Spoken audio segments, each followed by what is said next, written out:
근데 예수님은 아는 거예요. 내게서 능력이 나갔다. 여러분 그 말씀 너무 신기하지 않습니까? 예수님 몸뚱아리는 전부 능력입니다. 능력 그 자체예요. 그런데 그 자체 능력 그 자체를 능력을 받아가는 사람이 있고 못 받아가는 사람이 있습니다. 수많은 사람들이 손을 댔음에도 딱 한 여인에게만 나간 거예요. 간절한 마음, 확신, 예수님 옷에만 만져도 나을 수 있다는 확신, 이게 있으니까 능력이 나가는 것입니다. 여러분 하나님은 무한하신 능력의 하나님이십니다. 전능하신 엘샤다의 하나님이잖아요. 근데 그 능력을 왜 우리는 못 받습니까? 함께 하나님 말씀 우리 다 같이 보도록 하겠습니다. 오늘은 신약성경 사도행전 14장 8절부터 12절까지 말씀입니다. 제가 가진 성경은 212페이지, 신약성경 212페이지에 있습니다. 사도행전 14장 8절부터 12절까지 제가 봉독을 하겠습니다. 루스드라에 발을 쓰지 못하는 한 사람이 앉아 있는데 나면서 걷지 못하게 되어 걸어본 적이 없는 자라. 바울이 말하는 것을 듣거늘 바울이 주목하여 구원받을 만한 믿음이 그에게 있는 것을 보고 큰 소리로 이르되 네 발로 바로 일어서라 하니 그 사람이 일어나 걷는지라.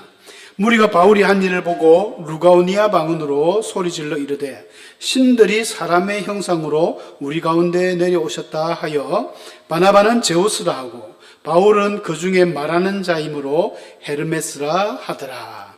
아멘. 12절까지 같이 보았습니다. 우리 성도님들 옷차림을 보아하니 말씀을 안 드려도 저도 아침에 부산에서 오다가 여름 양복 입고 오다가 갑자기 추워서 다시 조금 두꺼운 거로 입고 나왔습니다. 하루하루가 날씨가 이렇게 또 변덕이 심하네요. 지난 주일만 해도 너무 날씨가 포근하고 또 참 이제 가을이 시작되는구나 생각했는데 이제 봄, 가을은 정말 없는 모양입니다. 빨리 지나가서 이럴 때 우리 모든 성도님들 항상 건강 유의하시고 또 참 결실에 풍성한 11월 계절이 되었으면 합니다. 바울 사도가 지난주 우리 한번 살펴본 말씀처럼 안디옥에서 바나바와 바울을 성령께서 따로 세우라 해가지고 최초의 이방 선교사로 보냈습니다. 우리가 소위 말하는 바울의 이제 1차 전도여행, 선교 여행이죠. 보통 전도는 이제 국내고 선교는 뭐 해외의 넓은 범위를 이야기한다고 하는데 바울의 1차 그 선교 여행을 보면은 이제 안디옥에서 출발해가지고 우리 그림처럼 이제 구브로 섬이 세계 역사에는 키프로스라 되어 있습니다. 제가 주일날 이 부분을 잠깐 설교를 우리 주일학교 어린 아이들한테 했는데 그 중에 우리 박혁지 집사님 제일 막내둥이 찬이가 키프로스 이라더라고요. 키프로스를 네가 어떻게 알아? 이러니까 키프로스예요. 깜짝 놀랐습니다. 키프로스 맞거든요. 구브로. 옛날 우리가 성경 번역하면서 할아버지들이 영어가 좀 딸리니까 발음들이 영어식 발음들이 잘 안 돼가지고 키프로스, 그런 사이프로스, 키프로스 이렇게 발음합니다. 구브로. 그런 우리 성경의 지명들이 보통 보면 조금 다르게 많이. 고레스 같은 경우도 키루스거든요. 키루스, 고레스 왕, 키루스, 키프로스, 바보섬도 파포스 이런 발음들이 조금씩 틀립니다. 그런 면에서는 킹제임스 성경이 보면은 험정역에는 원어 발음 그대로 나와 있어서 조금 편하긴 편합니다.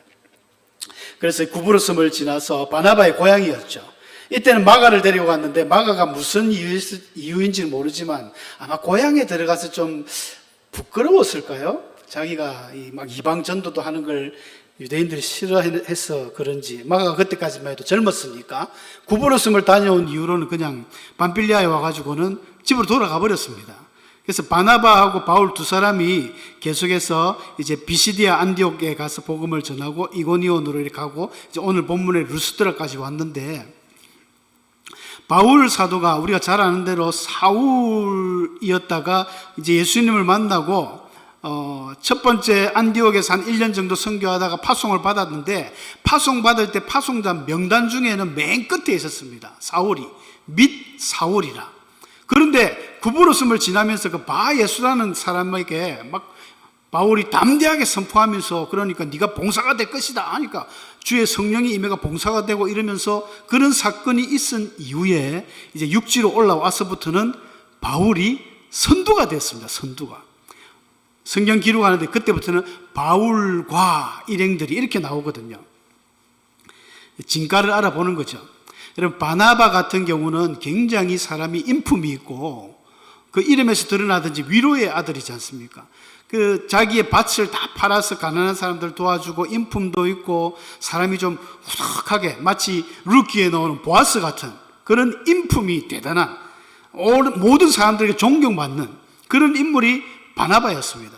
말을 안 해도 바나바를 보면 뭔가 예수 믿는 사람이다 하는 그런 든든한 우리 장로님 그런 모습들이 나타나는 게 바나바였습니다.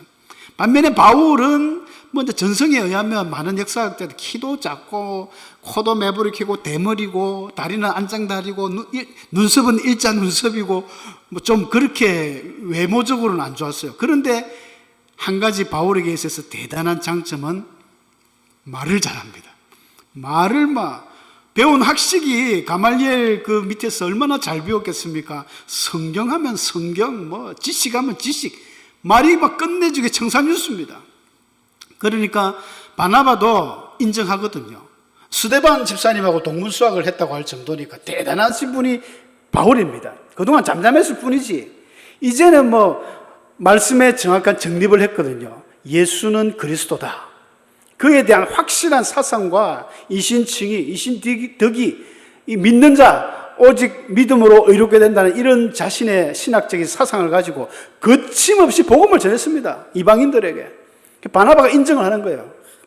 대단하신 분이다. 역시. 그래서 바나바는 어찌 보면 약간 뒷전에 조금 나와 있고 바울이 그래서 비시디아 안디옥이나 이고니온 같은 데는 회당이 있었습니다. 회당. 여러분, 회당은 저번에 말씀드렸지만 율법을 지키는 유대인 10명만 있으면 회당을 짓습니다. 회당을 모아서 거기서 이제 성경을 읽고 이러는데 회당 중심으로 바울이 가서 복음을 전했거든요. 대단한 붐이 일어났습니다. 사람들이 놀래고 그 말씀을 듣고 믿는 자들도 생겼는데 한편으로 이 예루살렘에서부터 또 누가 왔습니까? 바울 하면 저거 때려 죽이려는 그런 극성 유대인들이 있어요. 그 할례당이라는 손할례당이라는 이런 사람들이 쳐들어와가지고 바울을 괴롭히고 사람들을 선동해가지고 야, 저 사람 저 사기꾼이야, 저 이단이야, 저 사람 말 믿으면 안 돼, 들으면 안 돼 이러니까 사람들이 바울을 또 쫓아냅니다. 그래서 비시디아 안디옥에서 쫓겨나서 이고니온 오고 이고니온에서 쫓겨나가지고 오늘 본문에 루스드라까지 왔습니다. 루스드라까지 왔는데 루스드라에 오니까 루스드라에는 회당이 없었습니다. 좀 이방 세계의 헬라권의 문화가 강했기 때문에 그래서 어디서 복음을 전했을까요? 회당이 없으니까. 바울은 회당이 없을 때는 항상 사람이 많이 모인 그런 어기나 시장이나 우리 빌립보서 16장에 루디아 전도할 때처럼 강가나 이런 데서 전도를 합니다. 시장에서 한참 복음을 전하다 보니까 어떤 한 사람을 발견했는데 딱 눈앞에 어떤 사람이 앉아 있는데 설교를 너무 잘 듣는 거예요. 길을 쫑긋이 세워가지고 우리 목사님들은 다 느낍니다. 설교를 해보면 오늘 아무개 성도님이 너무 길을 쫑긋 해가지고 경청을 하고 너무 잘 듣고 있는 거예요. 눈이 뚫어지게 눈을 보고 절대 잠 오는 눈도 아니고 딴 데 보도 안 하고 보면 표가 나지 않습니까? 눈은 목사님을 쳐다보면서 생각은 딴 데 가 있는 사람. 그 눈빛이 표가 나거든요. 묘하게 표가 납니다. 집에 가스레인지 끝나 생각하고 배추 올해 김장은 어떻게 할까? 배추폭 몇 달을 할까? 목사님 눈은 보면서 생각은 딴 데 가 있는 그런 눈이 아니라 딱 보면 오늘 아무개 성도님 은혜 받겠다. 하나님이 진짜 큰 은혜 주시겠는데 이게 느껴집니다. 바울이 딱 보니까 어떤 한 사람이 주목해. 주목이라는 거는 자세히 관찰하면서 봤다는 거거든요. 보니까 이 사람이 이제 구원받을 만한 믿음이 있는 거예요. 야, 이 사람 이거 너무 잘 듣네. 바울이 딱 믿음이 생겼습니다. 바로 큰 소리로 네 발로 바로 일어나라.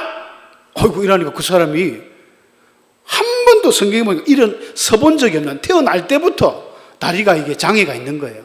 완전 하반신 마비자인데 어떻게 뭐 갑자기 근육이 부럭부럭부럭 막 이래 했는지 힘이 막 생겨가지고 일어섰다는 거예요. 기적이죠, 기적. 여러분, 이런 기적이 사도행전 3장 4절 베드로 요한이, 여러분 아시죠? 성전 미문에 기도하러 가다가 태어날 때부터 걷지 못한 사람이 막 구걸을 하던 그 사람에게 역사했던 내용하고 똑같습니다. 그들이, 이 사람은 맨날 구걸을 하니까 베드로 요한에게 무엇을 얻을까 하고 쳐다보니까 베드로 요한이 주목하여 딱 이르되, 이러니까 주목하여. 베드로 요한도 자세히 보면서 그런 이야기입니다.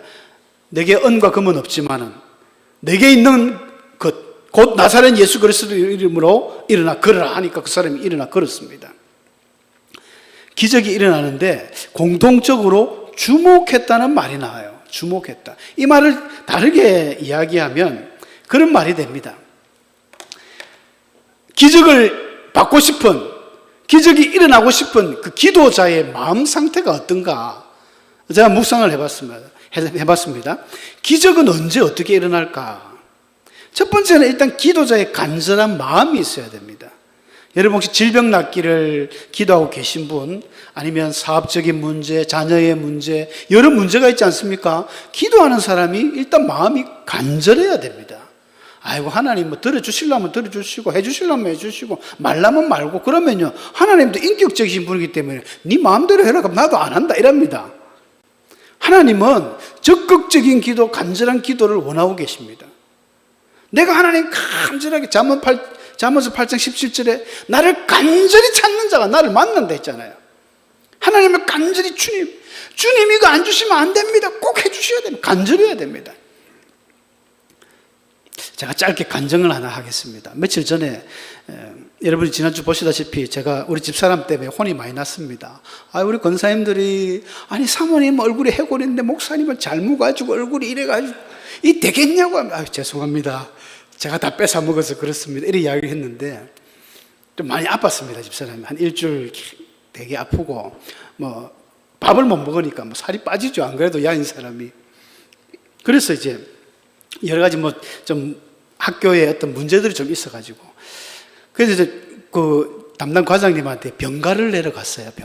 병가를 내러 너무 바쁜 좀 이 학기가 바뀔 때는 힘들잖아요. 바뀌는 힘든데 원체 이제 몸이 안 좋고 하니까 그 과장님도 한 2주 내라 원래 그런 말이 좀 있었어요.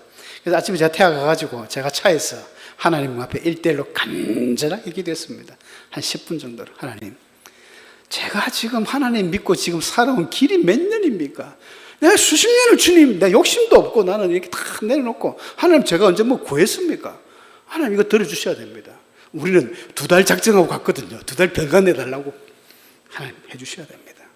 그리고 이것저것 뭐 과장님의 마음을 돌려주시고 여러 가지 간절히 기도하니까 될 것 같아요. 믿음이 오더라고. 내려오면서 한 달 받아왔습니다.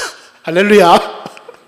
그래가지고 이제 몸조리 하면서 이제 좀 먹고 조금 회복이 됐는데 너무 아파서 몸 찬양대회도 안 하려 하다가 지난주에 자기가 없으니까 너무 비어서 하기는 한다고 하더라고요.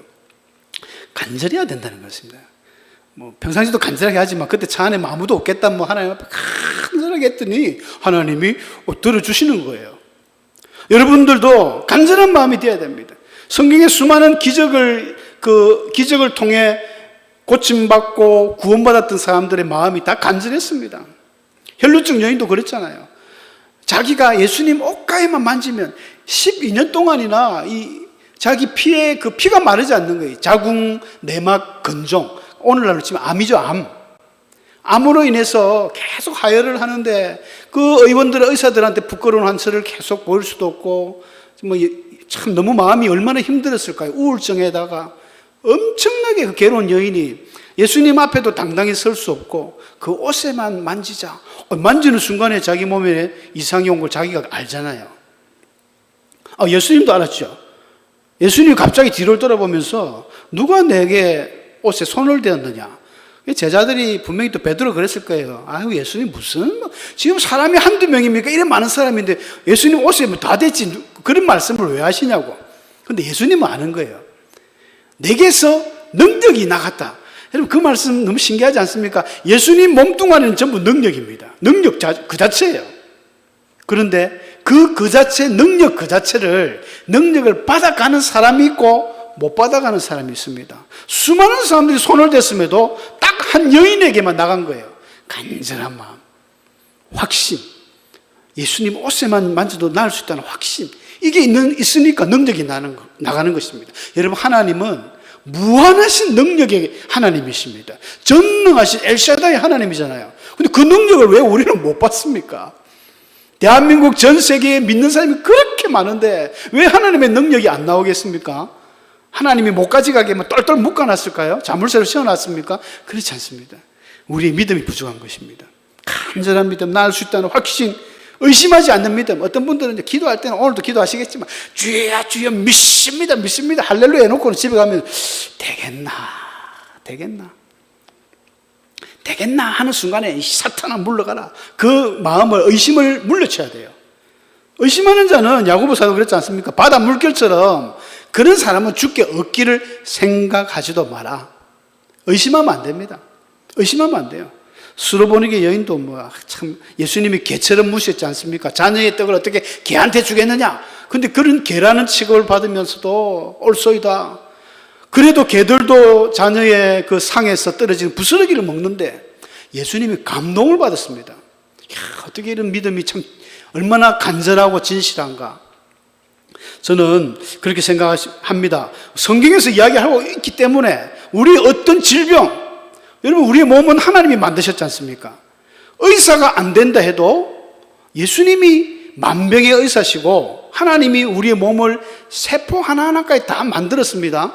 요즘 이제 의학이 발달해가지고 유전공학이 발달해가지고 기껏해서 무슨 세포를 머리 유전인자를 발견해가지고 게놈 프로젝트 지도를 완성해가지고 인간들이 마치 신의 영역에 온 것처럼 까불고 있지만은 하나님은 벌써 그거 다 알고 있는 겁니다. 세포 하나하나까지도 하나님은 손댈 수 있습니다. 그러니까 하나님은 이거는 못하시겠지, 그런 게 어디 있어요? 하나님 다 합니다. 우리가 생각지도 못하는 방법으로 다 하니까, 그래서 기적이 하나님의 손에 있는 겁니다.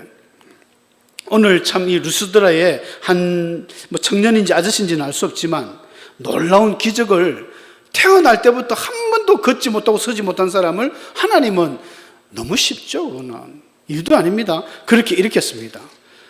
그런 사건이 있으니까 아이고 성이 발칵 뒤집혀졌어요. 와 하면서 기적이 일어났다고 하면서, 아니 저 친구 저 한 번도 걷지 못하는 저거, 자기들끼리 저 병신이었는데 어째 저래 됐느냐, 막 이런 이야기를 수근수근 하는 거예요. 그런데 저기는 두 사람이 저렇게 했다더라. 그러니까 원래 그리스 신화에는 보면은 신들이 막 왔다 갔다 해요. 인간 세상에 내려갔다 올라갔다 이런 것들이 있으니까 제우스가 내려왔다. 제우스는 아까 이야기했죠. 바나바, 후덕하게 믿음이 좋으니까 바나바 같고, 바울은 막 말을 바바박 하니까, 이 헤르메스라는 신은 옛날에 스스라 그랬는데 이 제우스가 제일 높은 신입니다. 제우스가 바람 피어서 난 그 아들이 헤르메스인데 전령사예요. 전령사, 비서실장입니다. 막 신들 사이에 소식을 주고 가고 신들하고 아들하게 주고받는 이런 사람이 헤르메스인데, 그래서 이 바울을 헤르메스라 하고 바나바를 제우스로 해가지고 막 신이 내려왔다 하면서 소를 가져와가지고 제사를 드리려 하고 난리가 법석이 난 거예요. 이때 바울이 어떻게 했습니까? 바울과 바나바가 15절에 보니까 자기 막 옷을 찢으면서, 여러분 우리도 여러분하고 똑같은 사람입니다. 똑같은 성정을 가진 사람입니다. 이런 헛된 일을 하지 말라고 우리가 복음을 전하는 것입니다. 하나님께 돌아오십시오 하면서 막 복음을 전했습니다. 교만하지 않았죠. 오늘날 이만이라든지 신천지 같으면 대부분의 얼씨군하고 이 좋은 기회에 완전 신에 등극했을 것입니다. 바울은 그럴 수도 없는 인물이고 복음을 멋지게 전했습니다. 그런데 참 사람 마음이 화장실 갈 때 마음, 나올 때 마음 틀리다고 그러죠. 사랑이 변하면 증오가 된다, 이런 말도 있던데, 아까 그 유대인들이 쫓아와가지고 바울을 방해했던 그 사람들이 루스드라까지 왔습니다. 와가지고 또 사람들을 선동을 하는 거예요. 여러분 저 바울, 바나바 저 사람 말 믿으면 안 됩니다. 사기꾼이고 나쁜 사람이고 막 이야기를 하니까, 좀 전까지도 그렇게 신이 내려왔다 이렇게 추앙하던 이 루스드라 사람들이 돌을 들고 바울과 바나바를 쳤습니다. 바나바 이야기는 없는 거 보니까 바울을 막 바울이 좀 밉게 생겼거든요. 생긴 게 좀 밉살스럽게 생겨갖고 말만 잘하니까 저놈하면서 돌을 쳤는지, 성경에 보니까 막 바울을 돌로 쳐서 죽은 줄로 알고 시외로 끌어냈다는 거예요. 죽은 줄 알고. 완전히 막 뻗어버린 거예요. 기절을 한 겁니다. 돌 맞아가지고.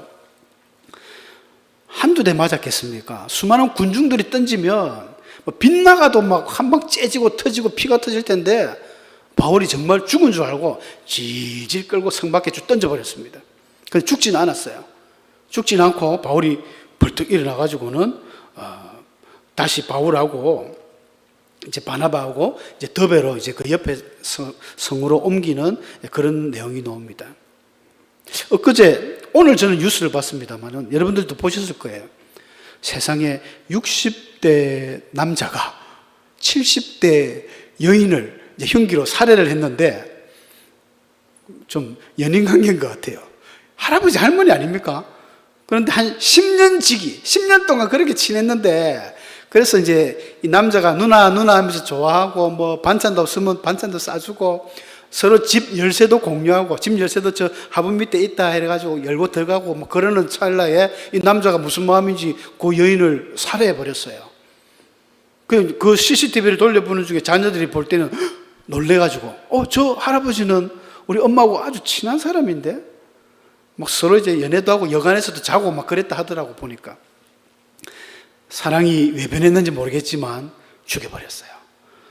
30대 군 중령으로 진급하는 사람이 또 그 여자 군이 또 죽여가지고, 그죠? 강물에 막 시체를 훼손해가 버린 여러분, 사랑이 변하면 정오가 됩니까? 혹시 경험하신 분 계십니까? 충분히 그럴 수 있을 것 같아요. 인간이 그렇게 악합니다. 인간이 정말 악해요.